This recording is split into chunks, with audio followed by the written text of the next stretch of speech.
1519, the coasts of Mexico. 600 Spanish soldiers came ashore. They had 16 horses, a few cannons, and their swords. Facing them stood an empire of 5 million people, Tenochtitlan, one of the largest cities in the world at that time. A population of 200,000, larger than any city in Europe. 2 years later, that empire had been reduced to rubble. How? This question has occupied historians for centuries. The answer is far more complex than you might think. Not just military superiority, not just disease, not just strategy.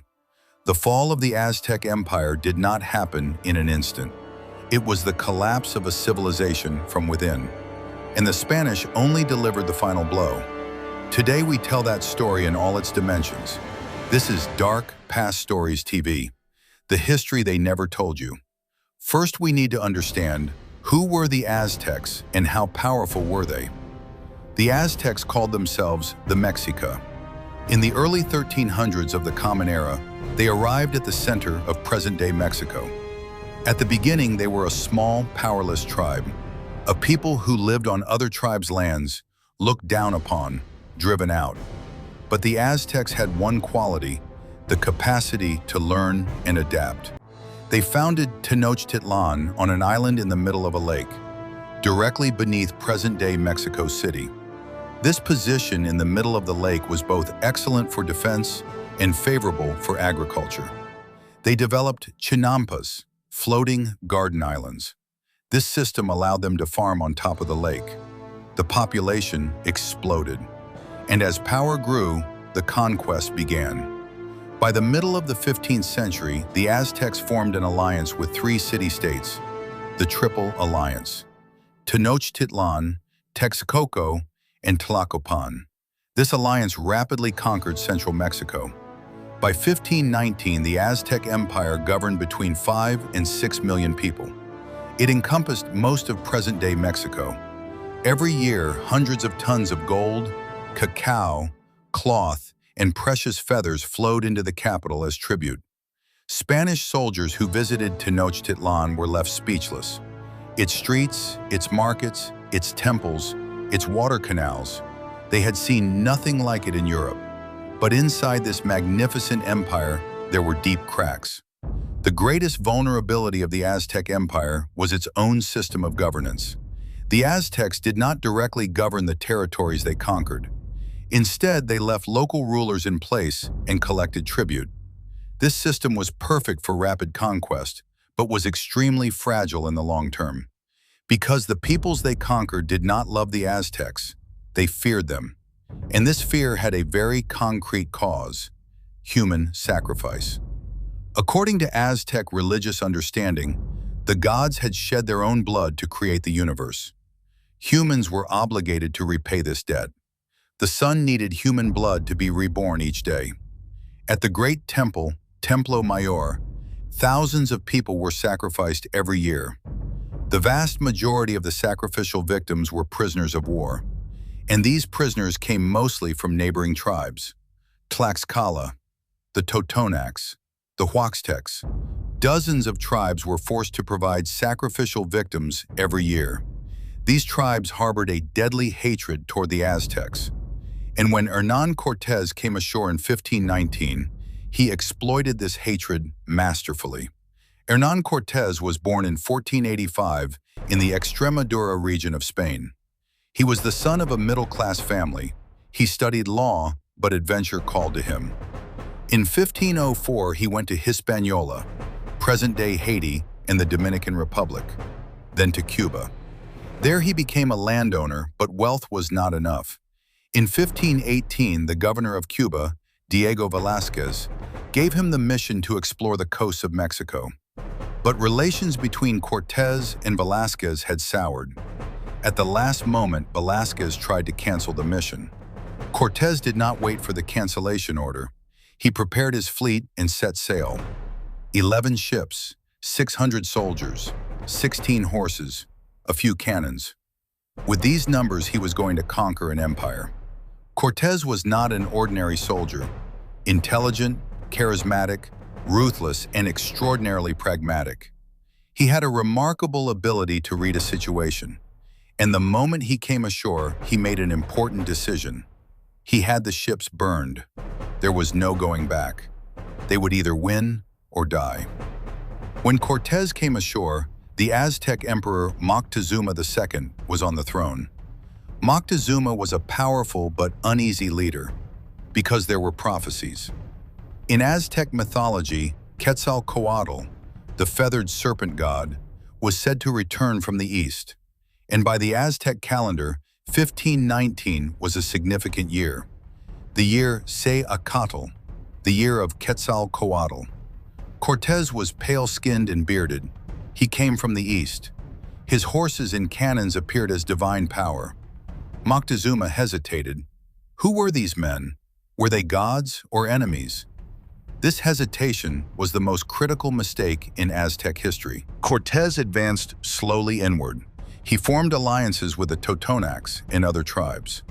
These tribes saw the Spanish as allies against their own enemies. November 1519. Cortez and his army arrived at the gates of Tenochtitlan. Moctezuma received them as guests. This decision changed everything. The moment Cortez entered the city, he took Moctezuma prisoner. The Aztec emperor was now a captive in his own palace, and he was forced to relay the demands of the Spanish to his people. But the Spanish did not stay long in Tenochtitlan. In the summer of 1520, the patience of the Aztec people ran out. Cortez had left the city to deal with Spanish forces arriving from Cuba. The commander he left behind, Pedro de Alvarado, made a grave mistake. He attacked unarmed Aztecs who were celebrating a religious festival. Hundreds of people were killed. This massacre triggered an Aztec uprising. When Cortez returned, the city was in chaos. Moctezuma had lost all control, and shortly afterward he was killed. Who killed him is disputed. The Spanish said he was stoned by his own people. The Aztecs said the Spanish killed him. Cortez was forced to flee the city. June 30, 1520, La Noche Triste, the sorrowful night. The Spanish tried to escape the city under cover of darkness, but the Aztecs noticed. The bridges over the canals had been destroyed. The Spanish fell into the water. Soldiers weighed down with gold sank. Hundreds of Spanish and thousands of allied Tlaxcalan warriors lost their lives. According to legend, Cortez wept that night beneath a tree, but he did not give up. After La Noche Triste, Cortez retreated to Tlaxcala, and at that very moment, an invisible army entered the field. Smallpox. It had spread through a sick person or animal that came with the Spanish. The Aztecs had no immunity against this disease whatsoever. People who had lived in Europe for centuries had developed a certain resistance, but the Aztecs had never encountered these germs. The result was devastation. In late 1520, a massive epidemic broke out in Tenochtitlan. Estimates suggest between 40 and 50% of the city's population died. Moctezuma's successor, Cuitlahuac, also died of smallpox. The epidemic destroyed the city's defensive capacity. Soldiers were sick. The chain of command had collapsed. The city was in panic. Cortez turned this into an opportunity. In the spring of 1521, he moved again, this time with 900 Spanish and approximately 100,000 allied indigenous warriors. Yes, 100,000. This is the real number. Cortez did not destroy the Aztec Empire with 600 men. He destroyed it with the Aztecs' own enemies. Tenochtitlan was besieged. The waterways over the lake were cut off. Food and water supplies were blocked. The siege lasted 75 days. August 1521. Tenochtitlan's last emperor, Cuauhtémoc, resisted. He was young, determined, and courageous. But little remained in his hands. Famine in the city had reached its peak. The plague continued. The surviving soldiers had grown tired and sick. Still, Cuauhtémoc did not surrender. He fought street by street, house by house. August 13th, 1521. Cuauhtémoc was captured while trying to escape. He was attempting to cross the lake in a canoe. He was brought before Cortez. Cuauhtémoc said to him, "Kill me, I deserve to die like a warrior." Cortés did not kill him, but years later he had him executed. Tenochtitlan had fallen. Cortés had the city demolished. He razed the temples to the ground. He built churches over their foundations. He partially drained the lake, and he founded the city of present-day Mexico City. A new city was built over 600 years of Aztec civilization. So did the Aztec Empire really fall to 600 Spanish soldiers?